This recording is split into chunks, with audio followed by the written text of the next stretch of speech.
ಚುನಾವಣೆಗೆ ನಿಮ್ಮ ಪಂಚಾಯತಿ ಸರ್ ಪ್ರಚಾರ ಈ 2024 ಲೋಕಸಭಾ ಚುನಾವಣೆ ಪ್ರಚಾರ ಭಾಳ ಭರ್ಜರಿಯಿಂದ ನಡೀತಾ ಇದೆ.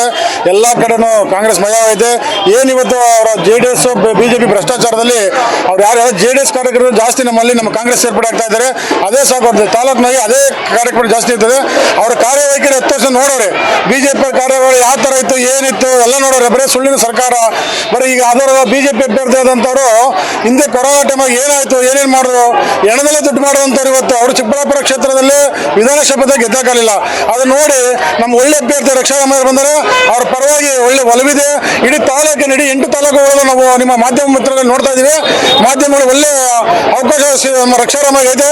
ಅದೇ ಥರ ನಮ್ಮ ಜನಗಳು ಸಹ ಬೆಳಗಿಂದನೂ ನಮ್ಮ ಪಂಚಾಯತಿ ವ್ಯಾಪ್ತಿ ಎಲ್ಲ 16 ಹಳ್ಳಿ ಜನಗಳು ಸಹ ಬೆಳಗಿಂದ ಬಂದು ಅದರಲ್ಲೂ ಮಹಿಳಾ ವ್ಯಕ್ತಿಗಳು ಜಾಸ್ತಿ ಮಹಿಳೆಯರು ಬಂದು ನಮ್ಮ ಕಾಂಗ್ರೆಸ್ ಪರವಾಗಿ ನಿಂತವ್ರೆ.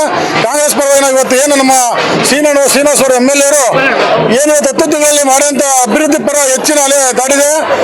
10 ತಿಂಗಳಲ್ಲಿ ತಂದಂಥ ಅಭಿವೃದ್ಧಿ ಪರ ಹೆಚ್ಚಿನ ಅಲೆ ದಾಟಿ ಇವತ್ತು ಇಡೀ ತಾಲೂಕಿದೆ ಅಂತ JDS ಇರ್ಬೋದು BJP ಕಾರ್ಯಕರ್ತರು ಎಲ್ಲ ಇತಿಹಾಸದಲ್ಲಿ ಕಾಂಗ್ರೆಸ್ ಸತ್ವ ಸಿದ್ಧಾಂತ ಒಪ್ಪಿ ಅದು ಎಲ್ಲ ಸೇರ್ಪಡೆ ಆಗಿದೆ. ಇನ್ನು ಮುಂದಿನ ದಿನದಲ್ಲೂ ಬಹಳ ಸೇರ್ಪಡೆ ಆದಂಥ ಕಾರ್ಯಕ್ರಮ ದಿನ ನಡೀತಾನೆ ಇದೆ. ನೋಡ್ತಾ ಇದ್ದೇವೆ ಮಾಧ್ಯಮ ಮಿತ್ರರು ದಿನ ನಡೀತಾನೆ ಇದೆ.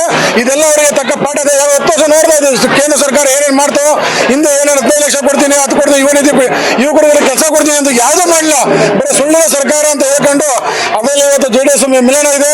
ಆ ಮಿಲನದಲ್ಲಿ ನಮಗೆ ಎಲ್ಲ ಒಂದು ಬೇಜಾರಾಗ್ಬಿಟ್ಟು ಇವತ್ತೆಲ್ಲ JDS ಅವರು ಬಂದು ಕಾಂಗ್ರೆಸ್ ಸೇರ್ಪಡೆ ಇನ್ನೂ ಉನ್ನತ ಮಟ್ಟಿಗೆ ಕಾಂಗ್ರೆಸ್ ಇಳಿದಿದೆ. ನಮ್ಮ ಅದರಲ್ಲೂ ನೆಲಮಂಗಲ ಕ್ಷೇತ್ರ ಏನು 50,000 ಲೀಡಿನ ತಪ್ಪಿಸೋ ನಮ್ಮ ಕಾರ್ಯಕರ್ತರ ಉತ್ಸವದಿಂದ ಎಲ್ಲರೂ ಉತ್ಸವದಿಂದ ನಾವು ಕಾಂಗ್ರೆಸ್ ಪಕ್ಷವನ್ನು ಗೆಲ್ಸ್ತೀವಿ. 50,000 ಲೀಡ್ ಗೆಲ್ಸೇ ಅಂತ ನಾನು ಮಾತನ್ನು ಹೇಳ್ತೇನೆ.